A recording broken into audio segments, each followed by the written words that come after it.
கூட்டரசு நீதிமன்றத்தின் முன்னாள் நீதிபதி தான் ஸ்ரீ நளினி பத்மநாதன் மலேசிய ஊடக மன்றத்தின் தலைவராக நியமிக்கப்பட்டுள்ளார். மே 26 நடைபெற்ற மலேசிய ஊடக மன்ற நிர்வாக குழு கூட்டத்தில் நளினியின் நியமனம் ஒருமனதாக அங்கீகரிக்கப்பட்டதாக மன்றம் தெரிவித்தது.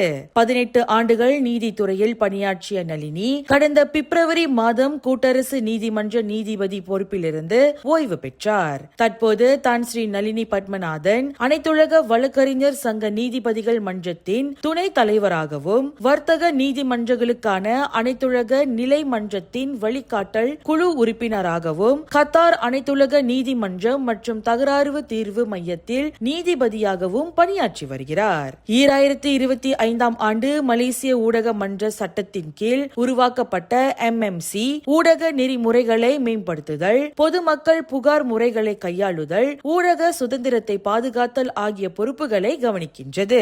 பொருளாதார அழுத்தம், தொழில்நுட்ப மாற்றம், செயற்கை நுண்ணறிவு AI, தவறான தகவல் பரவல் மற்றும் ஊடகங்களின் மீதான நம்பிக்கையை மீட்டெடுக்கும் சவாலான காலகட்டத்தில் தான் ஸ்ரீ நளினியின் நியமனம் அமைந்திருக்கின்றது.